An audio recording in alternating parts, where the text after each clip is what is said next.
So this right here is the lens piece. It's sort of where your eyes would look through, so you put that up to your face. You see where your eyes look, printed it, 0% infill, just super fast, like 0.25 millimeter layer height. And that's actually his eyepieces. So what I'm doing is I'm using this to gauge how wide I need to make a mask, or I need to scale up the model.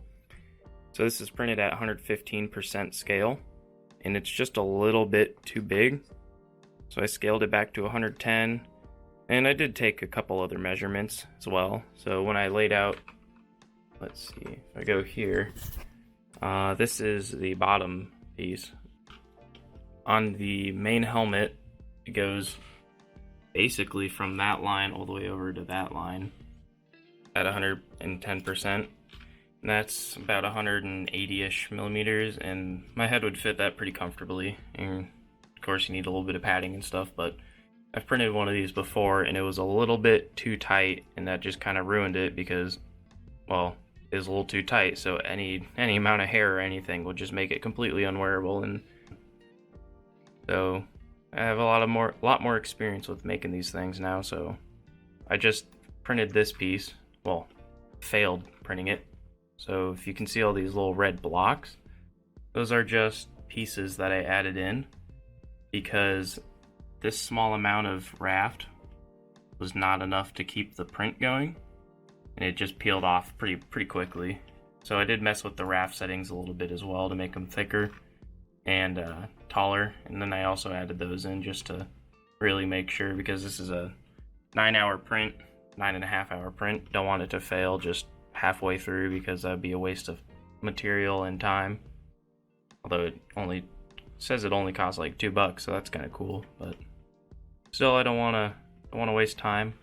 My goal is to get this done by Halloween. I'm just gonna do the mask, or the helmet. This part I printed yesterday. Took 7.5 hours. Printed at 0.15 millimeter layer height. 15% infill. This guy was gyroid. I didn't mean for that. Let's see, you might be able to see it through it. Yeah, it's gyroid. Gyroid is, it looks cool and all, I guess, but it really shakes your printer, and I think that's what caused like that ringing. I'm pretty sure is just from the printer shaking while it was doing all the infill. But overall it turned out pretty well. I printed it pretty much just like that. So held together. I didn't use the raft because I couldn't find the option.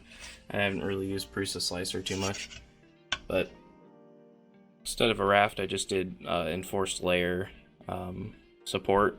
So basically it would add support material up to a certain layer height, which I think I did like up to there, just up to the top of the eyes.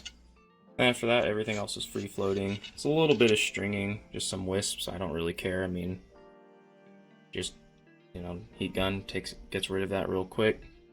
Print finish is very good on the outside. The inside had a bunch of little, like, when the printer would go from this side to this side, just travel, it would leave a little bit of a nubbin, I don't know, like little pokey bits. That was unfortunate, but also it's the inside of the mask. The outside's nice and smooth. There's a little bit of pitting, but other than that, it looks really good. A lot smoother than my last one. Last one I probably printed 0.3, 0.4 millimeter layer heights. So this one will be a lot easier to work with. This top piece I printed overnight. Took about 8.5 hours, I believe. This also turned out very well. A little bit of stringing. None of that weird pitting stuff, whereas traveling, although it was really annoying because it printed like that. I had support material all the way up there. Not exactly sure why that happened on both those sides, but that's pretty easy to fix. So it was like that, and the printer would do a whole perimeter all the way around, or I suppose it's down here, whole perimeter all the way around. It'd stop up here, and then go all the way across, and then do another whole perimeter all the way around. Why not start it over there?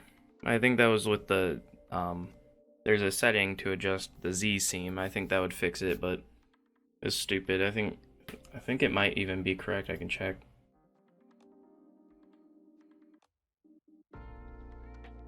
Yeah, seam position is set to nearest, so it should have just started there, gone all the way around, and then continued, not travel all the way across. But there's a new version of Prusa slicer out. That might fix it.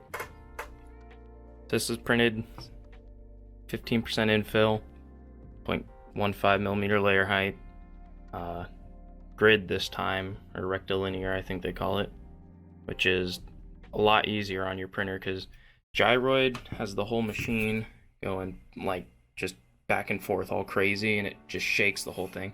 Rectilinear is just straight lines, so only one axis actually has to move. Or you can set it up that way. Default is 45-degree angle, so both of them will be moving in a straight line. But you can set it to 0 angle where they'll both be moving just straight across, which I had set up because I don't really need the grid or the 45-degree angle, which supposedly gets you better wall to infill adhesion, but I don't really need that for this, or for most of what I do. So there's a little bit of like artifacting from the printer, some ringing, but it is a really weird curve that was printed at a really weird angle, so I don't mind. This was one model. It was like that, and I just used some slicer features to just split it in two and printed them one at a time, because rather than doing one very long print that might fail because it's such a thin print, I just decided to split it in two, so that way one print fails, hey, it's only half the print, the other part's fine. And the other thing is that I used to have it split in 4s, which cut the time down to 3 hours, which was nice because, you know, that's even less time wasted if a part fails. But then you got this ugly seam right down the center. And they're not super hard to hide, but right there in the center, it's gonna start getting kind of difficult to get that seam out of there.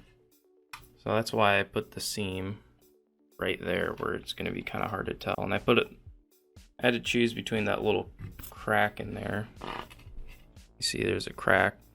Choose between there or up here at the top, which is where I chose, because if I did it in that little crack, the line would be down here, and that would be kind of obvious, but up there it's behind inside a little recessed area, and out here on the side, sure, it's visible, which it won't be as visible when you get it glued and painted and everything, but it's on the side where nobody's really going to be looking as much.